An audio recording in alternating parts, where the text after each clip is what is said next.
The sound of her ragged breathing mixed with the crunch of sand beneath her bleeding feet, as Beatrice Owens ran like death itself chased her across the merciless Arizona desert, the scorching afternoon sun of 1882 beating down on her torn calico dress, while somewhere behind her the gunshots had finally stopped, but she knew they would come looking for her body soon enough.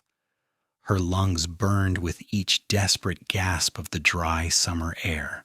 The rocky terrain cut into her bare soles with every step, leaving crimson drops on the pale sand. But she could not stop, would not stop. The alternative was far worse than any pain her feet could endure. Behind her, perhaps 2 miles back now, lay the overturned stagecoach, the bodies of the driver and guard, and the 5 outlaws who had attacked them. She had grabbed the smallest one's gun during the chaos, shot 2 of them in pure, terrified instinct, and run while they scrambled for cover. The element of surprise had bought her minutes at most. Beatrice stumbled over a rock and went down hard on her knees, skinning them raw. She bit back a cry and forced herself up again. The dress, once a soft blue her mother had sewn for her 20th birthday 3 months ago, hung in tatters around her legs. Sweat soaked through the fabric and stung her eyes. Her dark blonde hair had come loose from its pins and whipped around her face in the hot wind that offered no relief. She had been traveling from Tucson to meet her sister in Alamosa, Colorado, a journey that should have been routine. The stagecoach line was reputable, the guards experienced, but the Garrett gang had been hitting coaches all summer, growing bolder with each successful robbery. She had heard the stories in Tucson, but the alternative was staying in a town where her late father's debts had made life increasingly dangerous. The creditors had started making threats, suggesting alternative forms of payment that made her skin crawl. Her sister Margaret had written urging her to come north, promising work at the boarding house she ran with her husband. It was supposed to be a new start. Now Beatrice was not sure she would live to see nightfall. The desert stretched endlessly in every direction, dotted with sagebrush and the occasional scraggly mesquite tree. The mountains in the distance looked painted against the horizon, beautiful and utterly unreachable. Her throat felt like sandpaper. She had lost her canteen in the initial attack, and the water she had managed to drink at the last station was long since sweated out of her body. She forced herself to keep moving, though her pace had slowed to little more than a fast walk. Every few minutes she glanced over her shoulder, scanning for the dust cloud that would signal riders. So far she saw nothing, but that brought little comfort. They would come. Men like that did not let witnesses escape, especially witnesses who had killed 2 of their own. The gun was still clutched in her right hand, the metal hot from the sun and her sweaty palm. She had 2 bullets left. She had counted. 2 bullets and 5 men still alive, if she had calculated correctly in those chaotic moments. The math was not in her favor. A vulture circled overhead, its shadow passing across the sand like a dark omen. Beatrice looked up at it with a mixture of defiance and despair. Not yet, she thought fiercely. Not yet. She did not know how long she had been running when she heard the sound that made her heart stop. Hoofbeats, distant but unmistakable, coming from behind her. She turned, shading her eyes with her hand, and saw the dust cloud rising into the bright sky. They had found her trail. Panic gave her a burst of energy she did not know she still possessed. She ran harder, ignoring the shooting pains in her feet, the burning in her chest, the way the world seemed to tilt and swim in the heat. There was nowhere to hide in this barren landscape. No rocks large enough to shelter behind, no convenient canyon to lose herself in, just sand and scrub and the relentless sun. The hoofbeats grew louder. They were gaining fast. Of course they were. She was on foot, exhausted, injured. They were on horseback, fresh and determined. It had always been only a matter of time. Beatrice's vision blurred with tears of frustration and terror. She had survived so much already, losing her father to cholera last winter, watching her family's dry goods store get seized for his gambling debts, fending off the increasingly aggressive advances of the creditors. She had been so close to escape, to starting over somewhere clean and new where nobody knew her shame. And now she would die in the desert, her body left for the vultures, and her sister would never know what happened to her. She could see them now when she looked back. 3 riders, maybe 4. They were still a quarter-mile behind but closing the distance rapidly. She could hear their shouts, though not the words. Probably arguing over who would get to her first, what they would do to her before they killed her. The gun felt heavy in her hand. 2 bullets. She could save one for herself. The thought came unbidden and terrible, but she did not push it away. Better a quick end by her own hand than what they had planned. Then, impossibly, she saw something ahead of her. A rider coming from the east, moving at a steady lope. For a moment hope flared in her chest, then died just as quickly. It was probably another one of them cutting off her escape. She was trapped. But she kept running anyway, because what else could she do? Her body moved on pure instinct now, her mind floating somewhere above the pain and exhaustion. The new rider was closer now, and she could make out more details. A tall man on a gray horse wearing a tan hat and dark clothing. He had seen her too, and he was changing direction, coming straight toward her. Beatrice raised the gun with a shaking hand, though she knew it was useless. She could barely stand, let alone shoot accurately. The man kept coming, and as he drew nearer, she saw his face. Young, probably only a few years older than her, with dark hair and a strong jaw covered in several days' worth of stubble. His eyes were fixed on her with an intensity that made her breath catch. He reined his horse to a stop 20 feet away, the animal dancing nervously. Behind her, the gang's shouts grew louder. They had seen him too. "Please," Beatrice gasped out, the words scraping her raw throat. "Please help me. They killed the stage driver. They're going to kill me." The man's gaze flicked from her bloodied feet to her torn dress to the gun in her hand, then past her to the approaching riders. His jaw tightened. He looked back at her face, and something in his expression shifted. "How many?" His voice was deep and calm, with a slight drawl that marked him as a native Westerner. 3, maybe 4. I have 2 bullets left."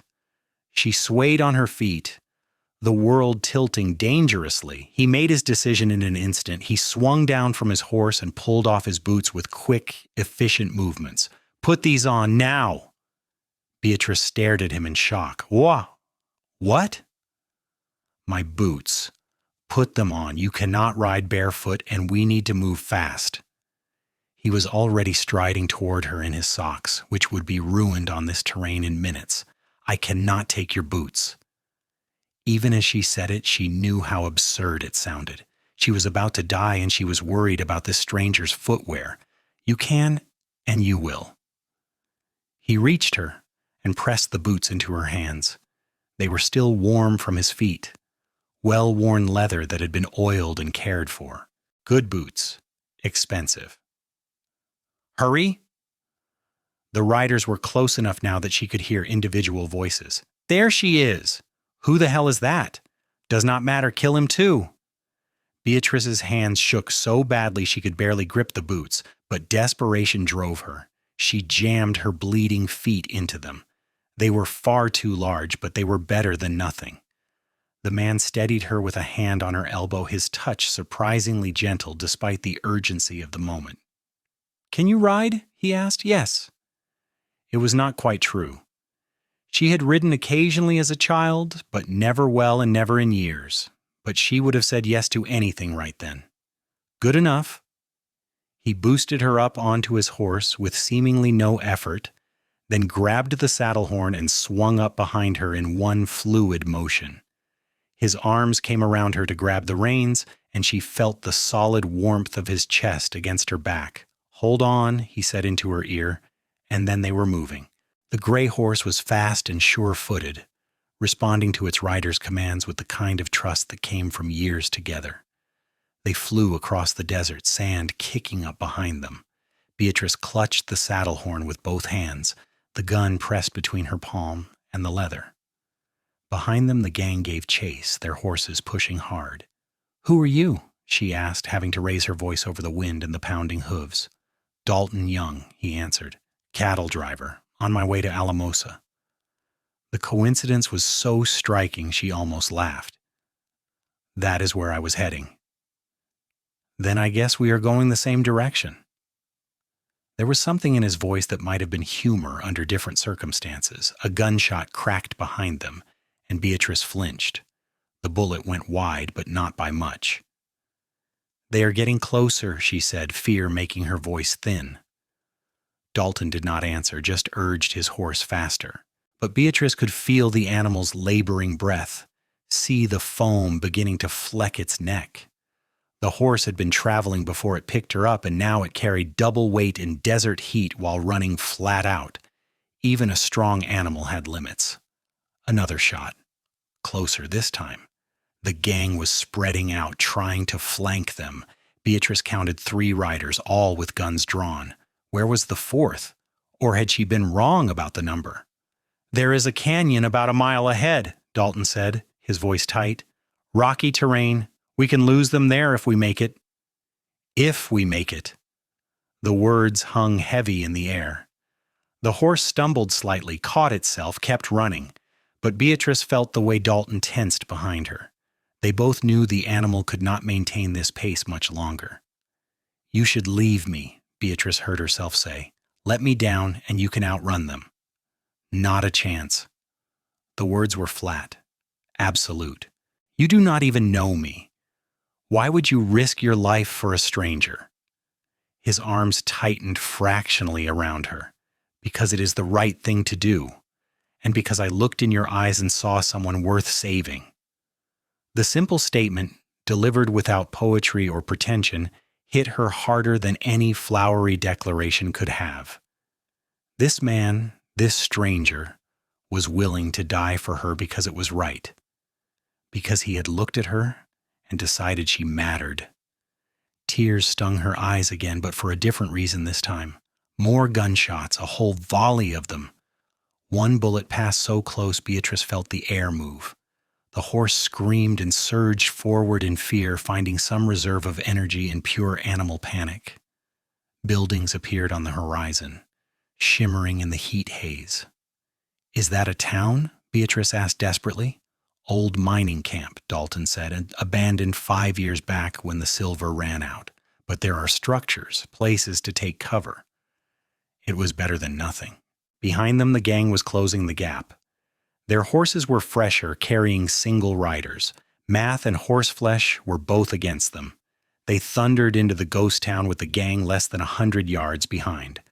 Dalton steered them toward the largest building, what had probably been the mining company's main office. He pulled the horse to a sliding stop and practically threw Beatrice down, then jumped after her. The horse, freed of its burden, stood with its head down and sides heaving. "Inside," Dalton commanded, drawing a revolver from his hip. Where had that come from? She had not even noticed he was armed. They ran into the building, their footsteps echoing in the empty space. Dust covered everything, and holes in the roof let in shafts of sunlight. Old furniture lay scattered and broken, papers yellow with age littered the floor. "Upstairs," Dalton said, pointing to a rickety staircase. "Higher ground." They took the stairs 2 at a time, Beatrice's borrowed boots clopping awkwardly. The second floor was more intact, with several rooms and windows that overlooked the street. Dalton positioned her away from the windows, then took up a spot where he could see out but remain mostly in cover. "How many bullets do you have?" Beatrice asked, moving to join him despite his clear intention to keep her back. 6, and whatever you have in that gun. 2. 8 total, then." His face was grim. "Let us hope we can make them count." The gang rode into view, their horses kicking up dust as they slowed to a walk. 3 men, as she had thought. They fanned out, eyes scanning the buildings with the wariness of experienced outlaws. "I know you are in there," one of them shouted. He was a big man with a thick beard and a scar across his left cheek. "You killed Charlie and Ned, girl. Ain't nobody gonna blame us for what we do to you." Beatrice felt sick. She had killed 2 men. Yes, it was self-defense. Yes, they would have killed, or worse, raped her first, but she had still taken human lives. Her hands had ended 2 existences, the weight of it pressed down on her chest. Dalton glanced at her, seemed to read her thoughts in her face. "You did what you had to do to survive," he said quietly. "Do not let them make you doubt that." "We just want the girl," another man called out. This one was lean and rangy, with cold eyes even at this distance. "Give her to us and you can ride out. We got no quarrel with you, stranger." "Can't do that," Dalton called back, his voice carrying clear and strong.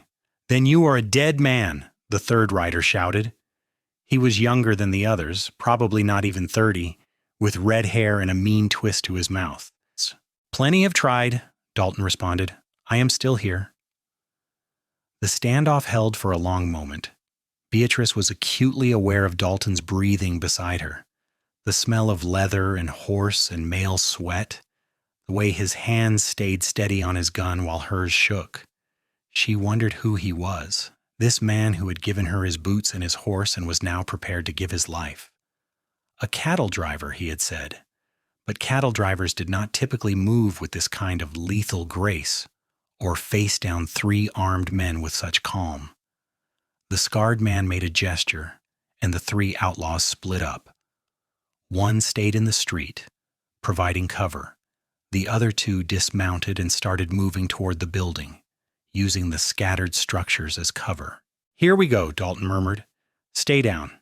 If something happens to me, there's a back window. Go out that way, take my horse, and ride north. Do not stop until you hit Fort Union." "Nothing is going to happen to you," Beatrice said with more conviction than she felt. He smiled at her then, a quick flash of warmth that transformed his face. "I appreciate the faith." Glass shattered downstairs as one of the outlaws broke through a window. Footsteps crunched on debris. Dalton moved to the top of the stairs, his gun aimed down into the darkness below.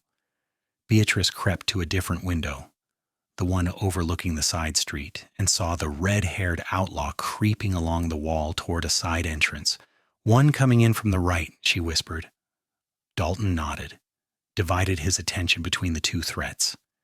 The impossible mathematics of the situation weighed on Beatrice. Even if they survived the next few minutes, then what? The outlaws could wait them out. There was no water in this building, no food.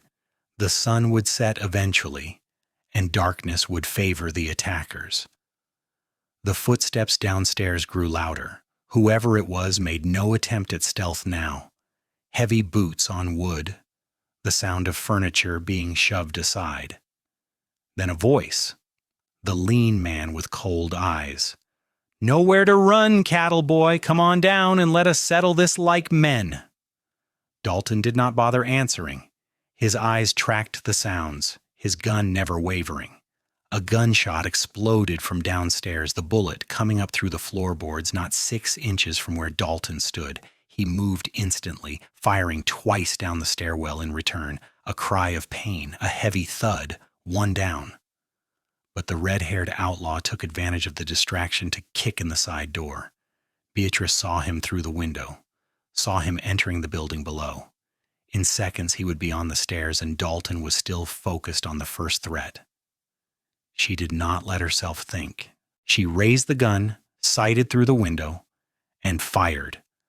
The recoil nearly knocked her backward, and the shot went wide, but it was close enough to make the red-haired man dive for cover. He returned fire, and the window beside her exploded in a shower of glass. Beatrice dropped, covering her head as shards rained down around her. "You all right?" Dalton's voice was sharp with concern, even as he kept his gun trained on the stairs. "Yes." A thin cut on her cheek bled, but it was nothing. Downstairs, the lean man was moving again despite being hit. Beatrice heard him dragging himself across the floor, cursing in a steady, creative stream. The red-haired outlaw was pinned down by Beatrice's position at the window, but not out of the fight. And the scarred man was still out in the street somewhere, waiting for an opportunity. "This is bad," Beatrice said unnecessarily. "I have been in worse," Dalton replied, though his tone suggested he was not entirely convinced of that. A new sound reached them, one that made Beatrice's heart sink further. Hoofbeats. Multiple horses coming fast. Reinforcements. The rest of the gang, she whispered. They caught up. Dalton's jaw clenched, but he said nothing. What was there to say? They had done their best, but sometimes best was not enough. The horses pounded into town, and Beatrice closed her eyes briefly, offering a wordless prayer to a God she was not sure was listening. At least Dalton had tried. At least she had not died alone in the sand. There was some comfort in that, however small. Then Dalton made a sound, half laugh and half disbelief. Look! She opened her eyes and looked where he pointed. The riders pouring into the street wore badges that glinted in the afternoon sun, a marshal and 5 deputies, all armed, all moving with the kind of coordinated efficiency that spoke of experience working together.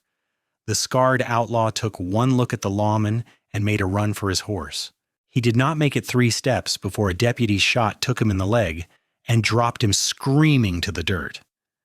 Inside the building, the red-haired man gave up any pretense of subtlety and ran for the back door. He made it outside before 2 deputies cornered him. Guns drawn, he raised his hands. The marshal, a gray-haired man with a face like weathered granite, dismounted and walked into the building below them. Anyone alive in here? Upstairs, Dalton called down. 1 wounded hostile on the ground floor. We are friendly. Dalton Young? That you? The marshal's voice held recognition. Yes, sir, Marshal Carson. Good timing. Saw the buzzards circling in the stagecoach wreckage. Figured we would find trouble. Heavy footsteps on the stairs, and then Marshal Carson appeared, taking in the scene with experienced eyes. He looked at Dalton, then at Beatrice with her torn dress and bloody face and 2 large boots, and his expression softened fractionally. Miss, are you hurt? I will live, Beatrice managed. Her voice sounded strange to her own ears, thin and shaky now that the immediate danger had passed. She needs water and medical attention, Dalton said. She has been running through the desert for hours.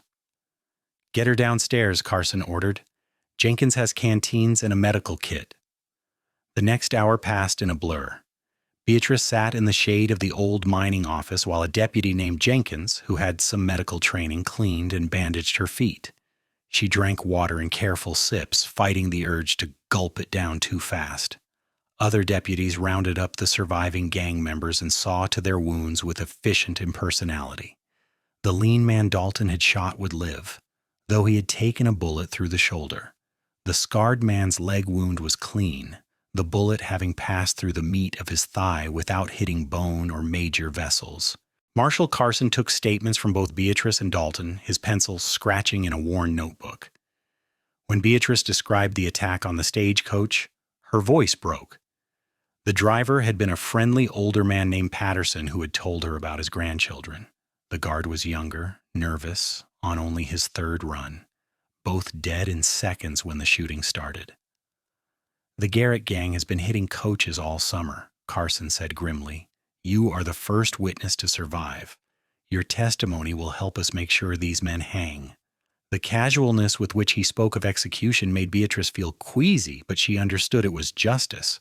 Those men had murdered and robbed without remorse. They would have killed her without a second thought. What about the other 2? She asked us. I shot 2 men when I ran. Are they dead? We will ride out and check the coach site, Carson said. Either way, it was justified. You acted in self-defense, miss. No one is going to charge you with anything.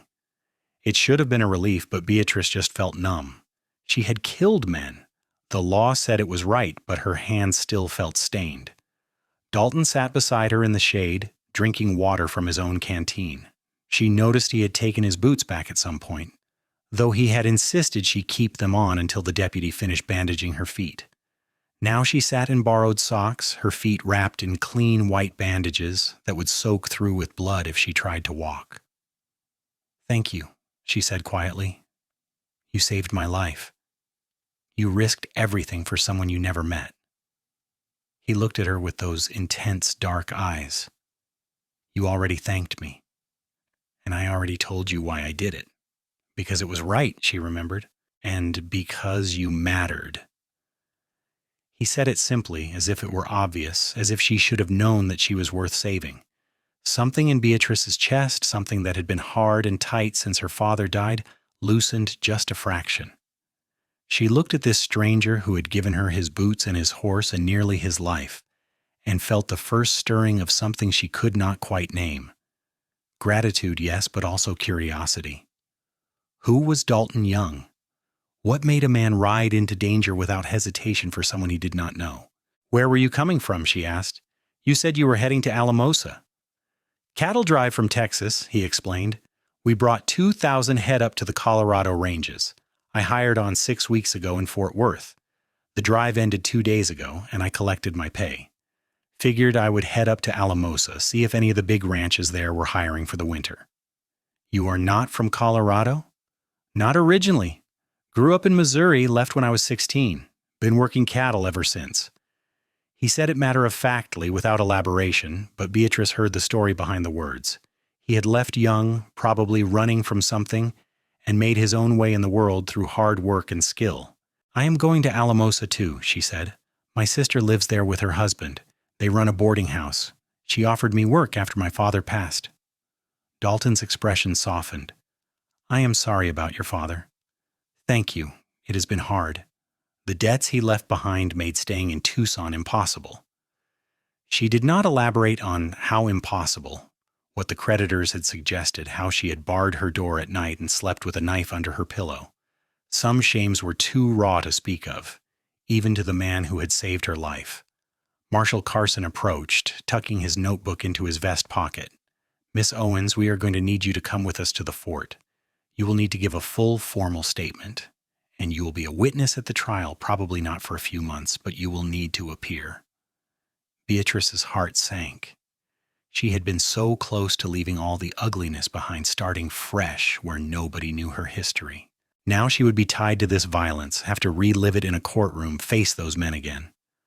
Where is the fort? She asked dully. Fort Union, New Mexico, about 100 miles southeast of here. But I need to get to Alamosa. My sister is expecting me. Carson shrugged, not unkindly. You can send a telegram from the fort. Let her know what happened, but I need you to give a formal statement while everything is fresh in your mind. After that, we can arrange an escort to get you to Colorado safely. Beatrice wanted to argue, to insist she had been through enough, but she knew it would do no good. The law was the law, and her testimony mattered. She nodded wearily. I will ride with you, Dalton said, if that's all right with you, Marshal. Carson raised an eyebrow. That is a fair detour from Alamosa, Young. You will lose time getting to those ranch jobs. I have time. Dalton's tone made it clear he was not asking permission. Your choice. Carson looked between them, and something that might have been approval flickered in his hard eyes. We leave in 10 minutes. Miss Owens, do you have any belongings we need to collect? Everything I owned was in the stagecoach, Beatrice said quietly. My trunk with all my clothes, my mother's jewelry, the letters from my sister, all of it is gone. We will send men to inventory what can be salvaged, Carson promised. Anything that belonged to you will be returned. It was small comfort. Even if they recovered her trunk, half her possessions had been cheap and worn, the jewelry more sentimental than valuable. She was arriving at her sister's door as little more than a refugee with nothing but a borrowed pair of socks and bandaged feet. Dalton stood and offered her his hand. She took it, letting him pull her carefully to her feet. The pain flared immediately, sharp enough to make her gasp, but she set her jaw and forced herself to stand steady. You cannot ride like that, Dalton observed. I have no choice. Yes, you do. Before she could process his intent, he had swept her up in his arms, carrying her as easily as if she weighed nothing. Heat flooded her face. Acute awareness of being pressed against his chest, his arms solid beneath her legs and back. I can walk, she protested weakly. Not on those feet. Not today. He carried her to his gray horse, which had recovered somewhat from its earlier exertion and stood drinking from a water trough. One of the deputies had unsaddled the animal and given it a rub-down, and Dalton nodded his thanks to the man. We will ride double again, Dalton said, if that is all right with you. The fort is only a few hours from here. The horse can manage if we take it easy. Beatrice knew she should argue, should insist on her independence, but the truth was she could barely stand. Her feet throbbed with every heartbeat, her body ached with exhaustion, and the shock of everything that had happened was settling into her bones like a chill despite the desert heat. "All right," she agreed quietly. Dalton saddled his horse with practiced efficiency, then mounted and reached down to pull Beatrice up in front of him. She settled into the saddle sideways this time, her legs to one side rather than astride, which was more proper but far less secure. She had to lean back against Dalton's chest to maintain her balance, his left arm encircling her waist to hold her steady. "Comfortable?" he asked, his breath warm against her ear. She was pressed against a strange man in a way that would scandalize every proper woman in Arizona territory, depending on him for balance and support and safety.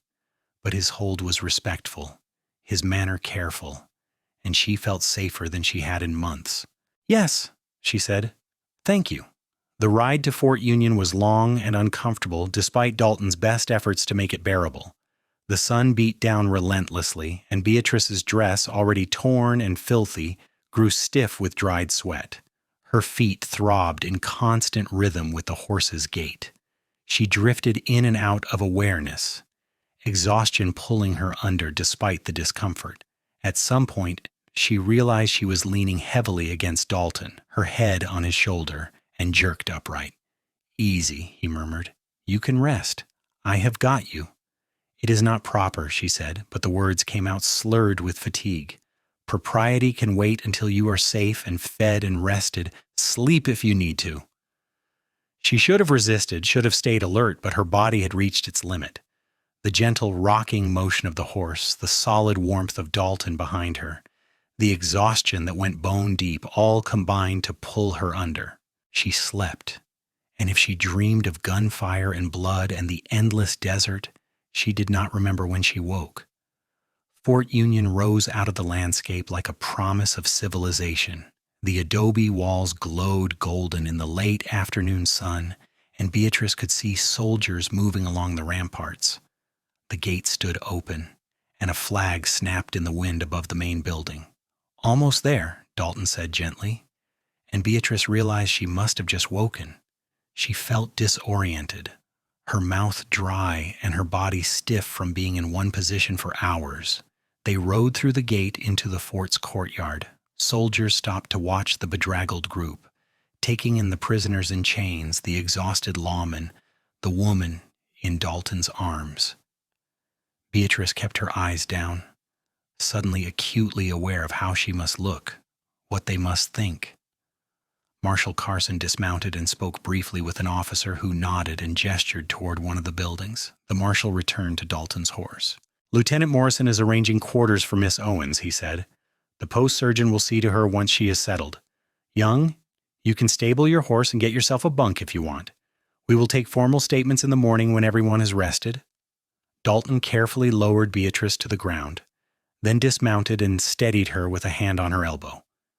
An enlisted man appeared to lead them to the visiting quarters, a small clean room with a bed, a washstand, and a window overlooking the parade ground. It was the most beautiful thing Beatrice had seen in days. "Thank you," she said to Dalton, suddenly aware this might be goodbye. He had done what he set out to do, saved her life, and delivered her safely. He had no obligation to stay further. Something in her face must have shown her thoughts because his expression softened. "I will be right next door," he said, pointing to the adjoining room. "If you need anything, just knock on the wall." Relief flooded through her, so strong it was almost embarrassing. "You are staying?" "I said I would ride with you to the fort. We are at the fort. But you are not healed yet, and you still need to get to Alamosa." He said it as if it were obvious, as if she should have known he would not abandon her halfway through. "You have already done so much," she said, her throat tight, "and I will do a bit more. Now rest. The surgeon will be here soon." He left, closing the door quietly behind him. Beatrice stood alone in the small room, suddenly overwhelmed. She had been running on pure adrenaline and fear for hours, and now that she was safe, the emotions came crashing down. She sank onto the bed and let herself cry, great shaking sobs that seemed to come from somewhere deep in her soul. She cried for Patterson, the stage driver, and his grandchildren who would never see him again. She cried for the young guard whose nervousness had been justified. She cried for the two men she had killed, even though they had been trying to kill her. She cried for her father and his debts and the life she had lost in Tucson. And she cried from sheer overwhelming gratitude that she was alive, that a stranger had cared enough to save her, that she had made it through the worst day of her life. Eventually the tears stopped, leaving her hollow but oddly cleansed. She washed her face in the basin, wincing at the cold water on her sunburned skin. The small mirror above the washstand showed a stranger, a woman with wild hair and a haunted face and a cut across one cheekbone. She looked away. A knock at the door announced the post-surgeon, a brisk, middle-aged man named Doctor Garrett, who checked her feet with gentle efficiency, applied fresh bandages, and gave her a small bottle of laudanum for the pain. "No walking for at least 3 days," he instructed. "Your feet need time to heal. I will check on you tomorrow." After he left, an orderly brought a tray with soup, bread, and water. Beatrice ate slowly, each bite reminding her how long it had been since her last meal. The food settled heavily in her empty stomach, making her drowsy again. She lay down on the bed, still wearing her ruined dress because she had nothing else, and fell into a deep, dreamless sleep as the sun set outside her window. She woke in the dark to the sound of someone moving around next door. Dalton, she realized, settling into his own room. She listened to the muffled sounds of boots being removed, water pouring, the creak of a bed frame taking weight. It was oddly comforting, knowing he was close. In the morning, Marshal Carson took her statement in a room that had been set up as a temporary office. Beatrice recounted everything she could remember, from the moment the Garrett gang had appeared on the road to the moment Dalton had ridden up to her in the desert. Carson wrote it all down in his careful hand, occasionally asking for clarification. "You did good, miss," he said when they finished. "Your testimony will help ensure these men face justice." Dalton gave his own statement, though his was much shorter since he had arrived after most of the action. When he finished, Carson leaned back in his chair and regarded them both. "The trial will likely be held in Santa Fe in 2 or 3 months," he said. "You will both need to return to testify. I will send word to wherever you end up." "I will be in Alamosa," Beatrice said, "at the boarding house owned by Margaret and Thomas Brennan." "And you, Young?" "Same place, Yurtbos," Dalton said. "I will stay on in Alamosa, at least until the trial." Beatrice looked at him in surprise, but his expression gave nothing away. Was he staying because of her, or because Alamosa was as good a place as any to wait out the winter? Carson nodded. "Fair enough. You are both free to go whenever you are ready, though I recommend waiting until Miss Owens can walk." Over the next 3 days, Beatrice rested and healed in the quiet sanctuary of the fort. Dalton was a constant presence, bringing her meals, sitting with her in the afternoons to talk or simply keep her company. She learned he was 24, only 2 years older than her. He had left Missouri after his father died, and his stepmother remarried a man who made the household unbearable. He had worked a dozen different jobs before finding his calling with cattle, and he had a quiet competence that came from years of relying solely on himself. She told him about her own life, the happy childhood before her father's gambling consumed their family, the slow slide into poverty and debt, her mother's death from influenza 2 years before, and finally her father's death from cholera. She found herself telling him things she had never told anyone, the shame and fear she had carried for so long finding release in his quiet, non-judgmental presence. On the 3rd day, Dr. Garrett pronounced her feet healed enough for light walking, though he recommended she take it easy for another week. Beatrice could finally put on the dress that one of the officers' wives had kindly donated, a simple brown calico that fit reasonably well. Her own dress had been disposed of as beyond salvation. "We should head out tomorrow," Dalton said that evening. They sat on the bench outside her quarters, watching the sun set in shades of orange and gold. "It is a good 5 days' ride to Alamosa, maybe 6 if we take it easy. the weather should hold. Beatrice nodded, feeling a mixture of anticipation and anxiety. She would finally see her sister, finally start the new life she had been promised. But that also meant this strange interlude with Dalton, this suspended time where it was just the two of them against the world, would end. He would go his way, probably to one of the ranches hiring winter help, and she would go hers, to work in a boarding house and try to rebuild a respectable life. Their paths would diverge, and the connection that had formed between them would fade like morning mist. The thought hurt more than she wanted to admit. "Thank you for staying," she said quietly. "You did not have to." Dalton was silent for a long moment, his eyes on the distant mountains. "I wanted to," he said finally. "I wanted to make sure you made it safely, and I wanted to spend more time with you." Her heart skipped. "Why?"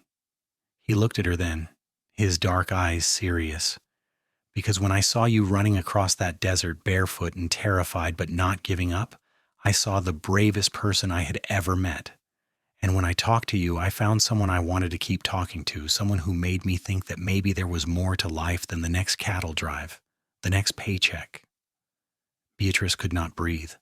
No one had ever spoken to her like this, with such direct honesty, such unguarded feeling. "I am just a girl with nothing," she said.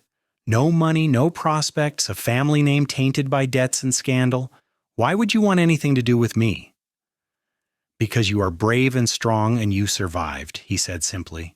"Because when you look at me, I do not see judgment or calculation. I see someone real. That is rarer than you might think." She wanted to argue, to list all the reasons he was wrong, but the words would not come. Instead, she reached out slowly and took his hand.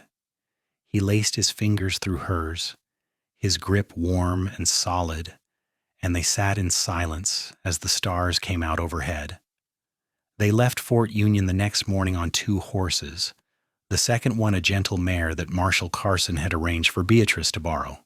"Return her to the livery in Alamosa," he instructed. "They will send her back down with the next supply run."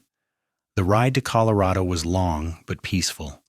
Late summer was sliding into early autumn, and the days were warm while the nights grew crisp. They traveled at an easy pace, stopping frequently to rest and stretch. Dalton was patient with Beatrice's inexperience as a rider, offering tips and encouragement without making her feel inadequate. They talked for hours each day, the conversation ranging from the profound to the trivial. He told her about the cattle drive, the thunderstorms that spooked the herd, the river crossings that tested every man's courage. She told him about growing up in Tucson, her memories of better times when her father was just a shopkeeper with a small problem instead of a compulsive gambler who had destroyed his family. At night they made camp under the stars, Dalton insisting on proper distance between their bedrolls even though they were alone in the wilderness. "I will not compromise your reputation," he said firmly. "You have lost enough already." Beatrice appreciated the sentiment, even as part of her wished he was less honorable. The attraction between them had grown stronger with each passing day, an undercurrent to every conversation, every shared glance. She found herself watching the way he moved, the competence with which he handled every task, the quiet strength that needed no boasting. And sometimes she caught him watching her with an expression that made her breath catch. On the 4th night, they camped beside a small stream in a meadow dotted with late wildflowers. Dalton caught fish for their dinner, and they roasted them over the fire as the sky turned purple, then black. The Milky Way stretched overhead, so vast and bright it seemed close enough to touch. "I never knew there were this many stars," Beatrice said softly. "In Tucson, the town lights were too bright." "Out here you can see forever," Dalton agreed. He was sitting beside her, close enough that she could feel his warmth, but not quite touching. "Sometimes on night watch during the drive, I would lie back and stare at the sky and feel like the smallest thing in the universe, but also somehow part of something bigger." "Do you believe in God?" she asked. "I think so. Maybe not the way the preachers talk about him, all fire and brimstone and judgment, but something, some force that put all this together, that makes a seed grow into a tree, that brings strangers together in the desert at exactly the right moment. He paused. Do you? I used to. When my mother was alive, we went to church every Sunday. She had such faith, believed everything happened for a reason. But after she died, after my father destroyed everything we had, I could not see the reason anymore. It all just seemed cruel and random. And now? Beatrice considered the question carefully. Now I think maybe there is something. Because what are the odds that you would be riding through that exact stretch of desert at that exact moment? If you had been an hour earlier or later, if you had taken a different route, I would be dead. That feels like more than coincidence. Fate, Dalton said quietly. Maybe. They sat in comfortable silence, the fire crackling between them and the stream murmuring its endless song. Then Dalton turned to face her, his expression serious in the flickering light. Beatrice, I need to tell you something. I know we have only known each other for a week. I know that is not enough time to be sure of anything, but I am going to say it anyway because I have never been good at keeping things inside and because you deserve honesty. Her heart began to pound. What is it? I am falling in love with you. The words were simple, direct, so very him. Maybe I have been since the moment I saw you running across that desert. I know that sounds impossible, but it is true. And I need you to know that when we get to Alamosa, I am not riding away. I am staying. I am going to find work at one of the ranches, and I'm going to court you properly if you will let me. I am going to prove that I can provide for you, that I am worthy of you. And maybe, if I am very lucky, someday you will feel the same way about me. Beatrice felt tears prick her eyes, but they were good tears this time, joyful tears. Dalton, I already feel the same way. I have been trying not to because it seemed too fast, too impossible. But every day with you has made me more certain. You are the best man I have ever known, and yes, I will let you court me. I will let you do whatever you want, as long as you promise not to leave. His smile was like the sun coming out. I promise. He leaned toward her slowly, giving her every chance to pull away, but she did not. Their lips met in a kiss that was gentle and sweet, and somehow inevitable, as if they had been moving toward this moment since that first meeting in the desert. Beatrice felt the last of her walls crumble, the fear and shame and grief that had weighed her down for so long finally lifting. In its place was hope, fragile but real, and the beginning of something that felt like love. They arrived in Alamosa 6 days after leaving Fort Union, riding into town on a bright September morning. The town was small but prosperous, nestled in the San Luis Valley with the Sangre de Cristo Mountains rising dramatically to the east. Main Street was lined with businesses, and Beatrice could see the gleaming rails of the Denver and Rio Grande Railroad that had brought prosperity to the region. Dalton asked directions to the boarding house, and they found it easily, a large 2-story building painted white with green shutters. A sign out front read Brennan's Boarding House, Clean Rooms, Good Food. Beatrice dismounted carefully, her feet still tender, though much improved. Her stomach churned with nervous anticipation. She had not seen her sister in over 2 years, since Margaret had married Thomas and moved north. They had written regularly, but letters were not the same as presents. The front door opened before they could knock, and Margaret appeared. She was 3 years older than Beatrice, with the same dark blonde hair, but a sturdier build and a practical air about her. Her eyes widened when she saw her sister. "Beatrice? Oh, my Lord, Beatrice!" She rushed down the steps and pulled her sister into a fierce hug. "Your telegram said you were coming, but not when, and you look so thin. What happened? Are you all right?" The words tumbled out, and Beatrice found herself laughing and crying at the same time. "It is a long story." Margaret pulled back, taking in her sister's appearance, the borrowed dress, the way she favored her feet. Then her gaze moved to Dalton, still on his horse, and her expression became speculative. "And who is this?" "Dalton Young," Beatrice said. "He saved my life." "Dalton, this is my sister Margaret Brennan." "Saved your life?" Margaret's eyes went wide. Beatrice Ann Owens, you have a lot of explaining to do. Come inside, both of you. I will put on tea and you can tell me everything." Over the next hour, sitting in the boarding house's comfortable parlor, Beatrice recounted the entire story. Margaret's face went pale when she heard about the stagecoach attack, then tight with fury when Beatrice described being hunted across the desert. When she reached the part where Dalton gave her his boots and his horse, Margaret's eyes filled with tears. "You did that?" she asked Dalton. "You risked your life for a stranger?" He looked uncomfortable with the attention. Anyone would have done the same. "No," Margaret said firmly.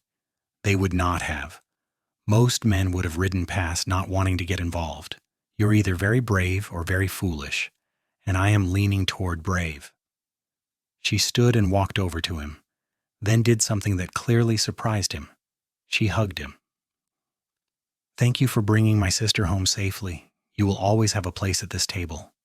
Thomas came home for lunch and proved to be a solid, friendly man who ran a mercantile store down the street. He listened to the story with the same shock and concern as his wife, then insisted that Dalton stay at the boarding house as their guest.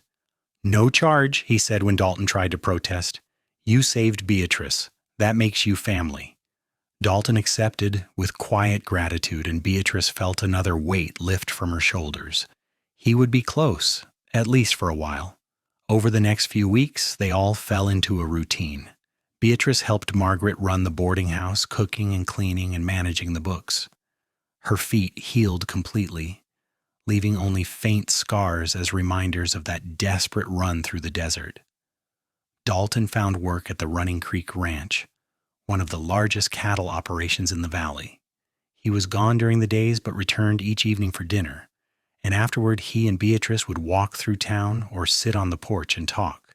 He courted her with old-fashioned propriety, always mindful of her reputation. He brought her small gifts: wildflowers from the foothills, a ribbon for her hair from the dry goods store, a book of poetry he thought she might like. They attended church together on Sundays, and the town began to accept them as a couple.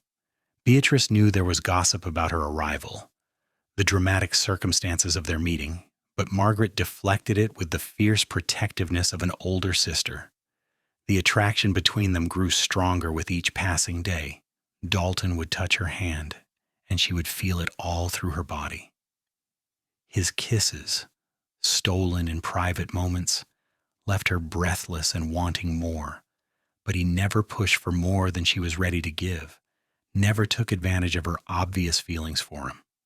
"I want to do this right," he told her one evening in October. They sat on the porch swing, her head on his shoulder, watching the stars come out. "I want everyone to know you are a respectable woman marrying a respectable man. No scandals, no gossip that can hurt you."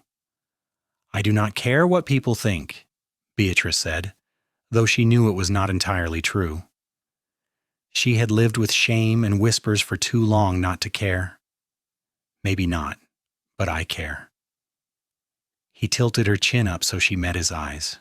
"You deserve to be proud of your life, Beatrice. Proud of yourself. I want to give you that." "You already have," she said softly. "You gave me back my life. Everything else is extra." In November, word came that the trial would be held in Santa Fe in early December. Beatrice and Dalton made the journey south with a deputy escort, staying in a hotel for 3 days while the legal proceedings unfolded. Taking the witness stand was one of the hardest things Beatrice had ever done, facing the surviving gang members across the courtroom, recounting in detail the attack and the murders and her desperate flight. But Dalton was there, sitting in the gallery, his steady presence giving her strength. The jury deliberated for less than 2 hours. All 3 surviving gang members were found guilty and sentenced to hang. Beatrice felt no joy in the verdict, just a weary relief that it was over. On the trip back to Alamosa, Dalton was quieter than usual. Finally, as they made camp on the second night, he turned to her with an expression of nervous determination. "Beatrice, I want to ask you something.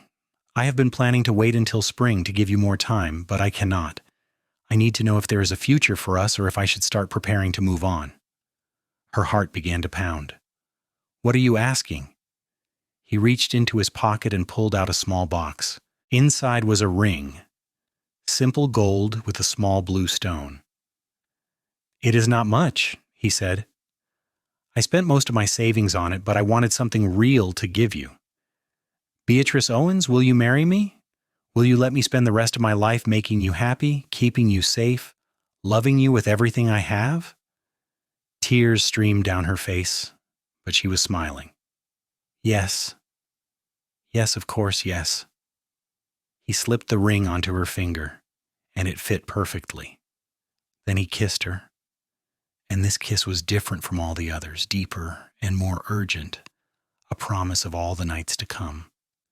They were married in Alamosa on Christmas Eve, in the small church on 3rd Street.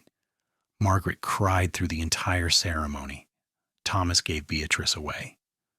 The boarding house residents all attended, along with several of Dalton's co-workers from the ranch and half the town, curious to see the couple whose romance had become local legend. Beatrice wore a dress of soft blue silk that Margaret had sewn for her, and Dalton wore a new suit that made him look almost uncomfortably formal.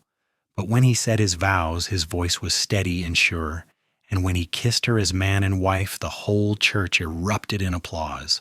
They spent their wedding night in a room at the boarding house that Margaret had decorated with ribbons and flowers. Dalton carried Beatrice over the threshold, and she laughed with pure joy. He set her down gently, and they stood facing each other, suddenly shy despite everything that had led to this moment. "I love you," Dalton said softly. "I will love you every day for the rest of my life." "I love you too," Beatrice whispered. "You saved me in every way a person can be saved." He kissed her then, and the shyness fell away. They came together with all the passion that had been building for months, discovering each other with tenderness and wonder. Beatrice had been afraid, not knowing what to expect, but Dalton was patient and gentle, making sure she felt safe and cherished. When they finally lay tangled together in the darkness, sated and happy, Beatrice felt like she had finally come home. They started married life in a small cabin on the Running Creek Ranch. Dalton's boss, impressed by his work ethic and skill, offered him a position as foreman with the cabin as part of his compensation. It was simple, just 3 rooms and a porch, but it was theirs. Beatrice made curtains from fabric scraps and planted a garden in the spring. Dalton built her a chicken coop and bought her 6 hens so she could have fresh eggs. Their life fell into a comfortable pattern. Dalton worked long days on the ranch, managing the cowboys and the cattle with a quiet authority that earned respect. Beatrice kept the house, tended her garden, and helped Margaret at the boarding house a few days a week. In the evenings, they cooked dinner together, talking about their days, making plans for the future. At night, they lay in each other's arms, and Beatrice marveled at how different her life was from what she had imagined a year ago. In the spring of 1883, Beatrice realized she was pregnant. The news filled her with a mixture of joy and terror. She had lost her own mother too young and feared she would not know how to be a good parent. But Dalton's delight was so pure and complete that it eased her fears.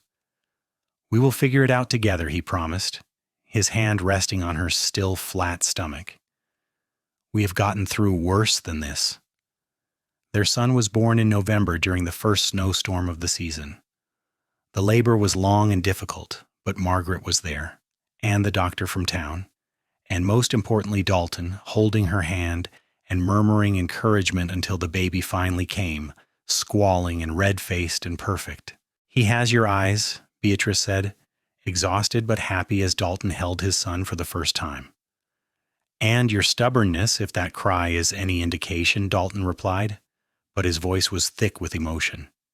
They named him Daniel, after Dalton's father, and he became the center of their world. Dalton proved to be a natural father, patient and playful, spending every free moment with his son.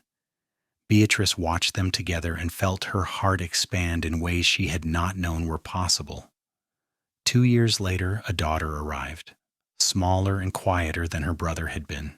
They named her Rose, and she completed their family. The cabin that had seemed spacious when they moved in now felt cramped with 2 children, so Dalton added on a room. working evenings and weekends until the house was big enough for their growing family. The years passed in the way years do when life is full and happy. Daniel grew into a serious boy who loved horses and wanted to be a rancher like his father. Rose was sunny and social, always making friends, always finding joy in small things. Beatrice and Dalton grew into their roles as parents and partners, the bond between them deepening with each shared challenge and triumph. In 1888, Dalton was offered a partnership in the Running Creek Ranch. The original owner was getting old and wanted to ensure the place would be run well after he was gone. It was a huge opportunity, a chance to build real security for their family. Beatrice encouraged him to accept, and they became part owners of one of the most successful ranches in the San Luis Valley. Life was not always easy. There were drought years when the cattle struggled, winters when money was tight, childhood illnesses that terrified them both. But they faced everything together, and somehow that made even the hardest times bearable. One evening in the summer of 1890, Beatrice and Dalton sat on the porch of their house watching Daniel and Rose play in the yard. Daniel was 8 now, Rose 6, both healthy and happy and loved. The sun was setting behind the mountains, painting the sky in shades of gold and pink. "Do you ever think about that day?" Beatrice asked, "the day you found me in the desert?" "Every day," Dalton said. He took her hand, his thumb rubbing over the gold ring that had worn smooth with years of wear. "It was the day my life truly started." "Mine too." She leaned her head on his shoulder, breathing in the familiar scent of him, horse and leather and sunshine. "Sometimes I wonder what would have happened if you had ridden a different direction that day, if you had been an hour earlier or later." "Do not," he said firmly. "We found each other. That is all that matters." "Fate," she said, echoing their conversation from years ago. "Fate," he agreed, "or God, or luck, or whatever name you want to give it. The point is you were running and I found you and everything else followed from that." Daniel ran up to the porch, out of breath and laughing. "Papa, can we go riding tomorrow? You promised." "I did," Dalton agreed. "Early, before it gets too hot. You too, Rose," he called to his daughter. Rose came running, her blonde hair bouncing. "Can Mama come too?" "If she wants to," Dalton said, looking at Beatrice with a question in his eyes. "I would love to," she said. The thought of a family ride, all of them together, filled her with contentment. That night, after the children were asleep, Beatrice and Dalton lay in bed talking quietly. They did this most nights, sharing thoughts and dreams, staying connected despite the busyness of their lives. "I have been thinking," Dalton said, "about expanding the house again, making it bigger, more permanent. This is our home. I want it to last generations." "I would like that," Beatrice said. "Maybe a bigger kitchen and a library for when the children are older and need space to study. And a room for guests. Your sister visits more now that the children are older. It would be nice to have space for them to stay comfortably." They planned and dreamed, their voices low in the darkness, and Beatrice felt such overwhelming gratitude for this life they had built together. She had been running barefoot through the desert, certain she was going to die, and instead she had found love and home and family. She had found everything. The years continued to unfold. Daniel grew into a fine young man, tall and steady like his father, and eventually took over more of the ranch operations. Rose, spirited and kind, became a teacher at the Alamosa School. Both children married well and had children of their own, giving Beatrice and Dalton grandchildren to spoil. They grew old together, Dalton's dark hair turning gray, Beatrice's face developing lines around her eyes and mouth from years of smiling. Their bodies slowed down, but their connection remained strong. They still held hands while walking through town. They still talked for hours on the porch. They still looked at each other and saw the people they had been that day in the desert when everything changed. In 1910, on their 27th wedding anniversary, they returned to the place where they had first met. It took some doing to find the exact spot, but Dalton's memory for landmarks was good, and eventually they stood in the place where he had ridden up to find her running for her life. I was so scared, Beatrice said, looking out at the empty desert. I thought I was going to die here. Instead, you lived, Dalton said. We lived. Because you gave me your boots, she said, smiling at the memory. And your horse. And your heart. Best trade I ever made, he replied. They stood together in the desert silence, the place that had been the site of such terror and desperation, now just another stretch of sand and scrub, but it would always be sacred to them, the place where their story truly began. They returned to Alamosa as the sun set, driving the automobile that Dalton had reluctantly purchased the year before. Times changed, technology advanced, but some things remained constant. The love between them was one of those constants, as steady and reliable as the turning of the seasons. In their later years, they became fixtures in Alamosa, the couple whose love story everyone knew. Young people would ask Beatrice how she knew Dalton was the one, and she always gave the same answer. He saw me at my worst moment, my most desperate and broken, and he decided I was worth saving.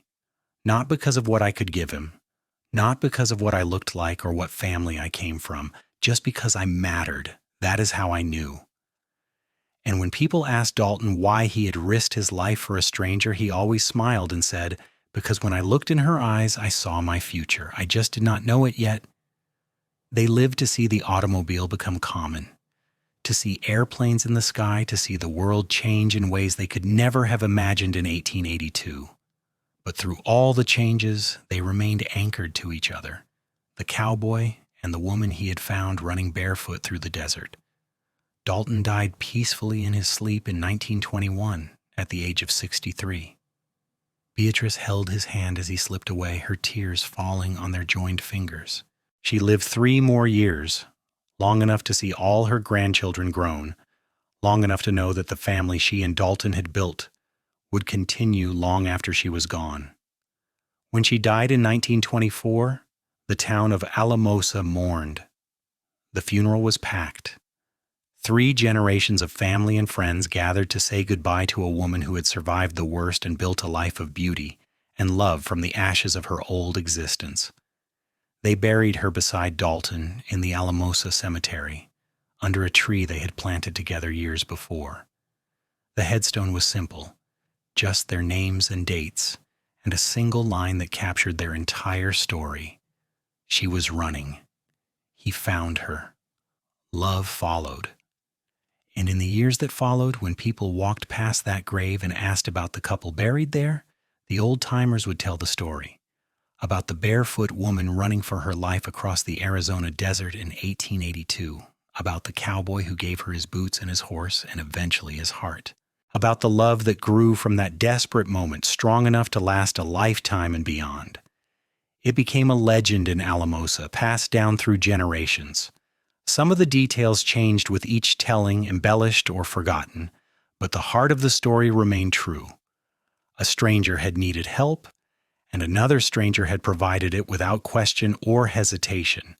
And from that single act of kindness, an entire legacy had grown.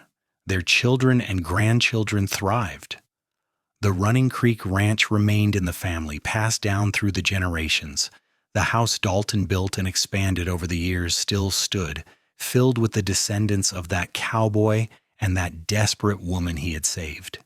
And sometimes, on quiet summer evenings when the wind blew just right across the valley, the old-timers swore you could hear it. The echo of hoofbeats across the sand, the sound of a woman's frightened breathing as she ran for her life. And underneath it all, the steady rhythm of 2 hearts that had found each other against all odds and refused to let go.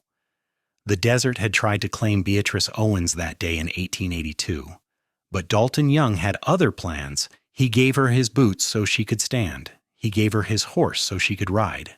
And in the end, he gave her his love, and that was the greatest gift of all.